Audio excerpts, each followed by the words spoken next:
Life insurance పేరు ఎత్తితేనే చాలామంది ఆవిడ దూరం పారిపోతారు. ఇప్పుడొద్దు తర్వాత చూద్దాం, నో థ్యాంక్స్ అని బోర్డు పెట్టుకుని రెడీగా ఉంటారు.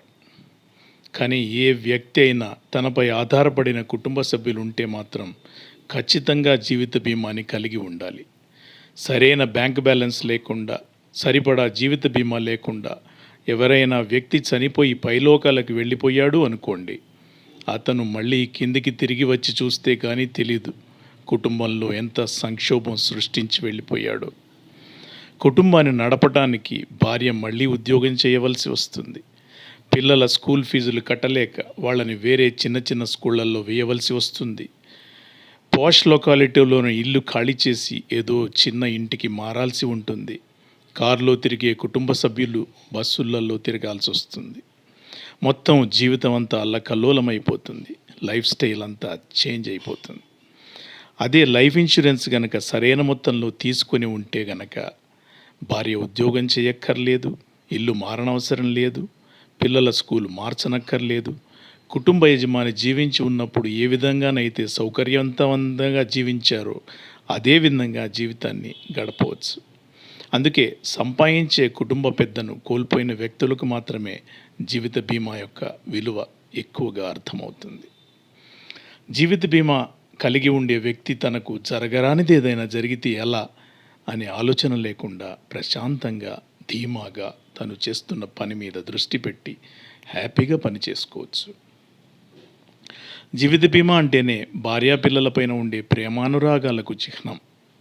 వాళ్ళకి ఏదైనా మంచి గిఫ్ట్ ఇవ్వాలనుకుంటే లైఫ్ ఇన్సూరెన్స్ పాలసీని మించింది వేరే ఏదీ లేదు. సాధారణంగా స్థిర చరాస్తులు కలిగి ఉన్న వాళ్ళు మాత్రమే ఎవరికి ఏది చెందాలో వీలునామా రాయగలుగుతారు. కానీ ఏమాత్రం ఆస్తిపాస్తులు లేకపోయినా భార్యా పిల్లలకి మనం రాసిచ్చే వీలునామా జీవిత బీమా. జీవిత బీమా రంగంలో సుదీర్ఘమైన అనుభవంతో చెప్తున్నాను. ఎల్ఐసి ఏజెంట్లు చేసే వృత్తి అతి పవిత్రమైనది. మరణించిన వ్యక్తి దగ్గరికి అందరూ ఏదో ఒక పూలదండో పుష్పగుచ్చమో పెట్టి దండం పెట్టి వెళ్ళిపోతారు. ఆ కుటుంబ సభ్యుల్ని పరామర్శిస్తారు. కానీ ఎల్ఐసి ఏజెంట్ మాత్రం ఇన్సూరెన్స్ డబ్బుల్ని శోక సముద్రంలోనే ఆ కుటుంబ సభ్యులకు అందజేస్తారు.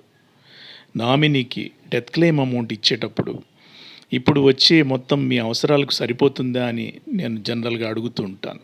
కానీ ఎప్పుడు ఎవరి దగ్గర నుంచి ఇది సరిపోతుందండి అనే సమాధానం నాకు దొరకలేదు. ఇంకా ఎక్కువ మొత్తం మీ భర్త ఇన్సూరెన్స్ తీసుకుంటే బాగుండేదేమో అని అంటే ఒక ఆమె ఇలా అంది, ఈ పాలసీ తీసుకోవడానికే నా భర్త ఈ ఏజెంట్ని 20 సార్లు తిప్పాడండి. ఈ డబ్బు కూడా ఈయన బలవంతంగా పాలసీ చేయించబట్టి వచ్చింది అని ఏజెంట్కు ఒక దండం పెట్టి వెళ్ళిపోయింది. దాన్ని బట్టి ఎల్ఐసి ఏజెన్సీ ఎంత పవిత్రమైన వృత్తో మనకు అర్థమవుతుంది. ప్రతివారు ఒక్కటి గుర్తుపెట్టుకోవాలి, ఎల్ఐసి ఏజెంట్ మీ దగ్గరికి బీమా కోసం వస్తున్నాడంటే దాని అర్థం మీకు లైఫ్ ఇన్సూరెన్స్ తీసుకునే అర్హత ఉందని అర్థం. సాధారణంగా చాలామందికి తమకు ఏదైనా ప్రమాదకరమైన జబ్బులు వస్తే కానీ బీమా అవసరం తెలియదు. అప్పుడు బీమా కావాలని ఏజెంట్లను వెతుక్కుంటూ వెళ్ళినా అది దొరకదు.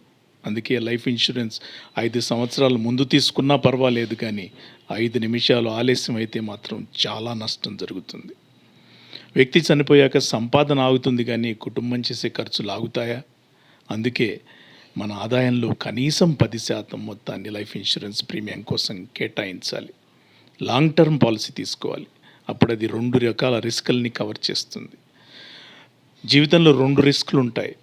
ఒకటేమో హఠాన్ మరణం అంటే సడన్ డెత్, ఇంకోటి లివింగ్ లాంగర్ చాలా కాలం బతికితే సంభవించే రిస్క్. వృద్ధాప్యంలో ఆదాయం లేకపోవటం కూడా ఒక రిస్కే. కాబట్టి ఈ రెండింటినీ కవర్ చేసేటట్టు లాంగ్ టర్మ్ పాలసీ తీసుకుంటే మధ్యలో ఏదైనా జరిగితే కూడా కుటుంబానికి సరైనటువంటి ఆదర దొరుకుతుంది. లేదా మనం చాలా కాలం బతికితే కనుక వచ్చే మెచ్యూరిటీ మొత్తాన్ని ఏదైనా పెన్షన్ స్కీమ్లో పెట్టుకొని దాన్నే మనం ఖర్చు పెట్టుకునే అవకాశం కలుగుతుంది. అందుకే జీవిత బీమా తీసుకోండి, ధీమాగా జీవించండి. All the best.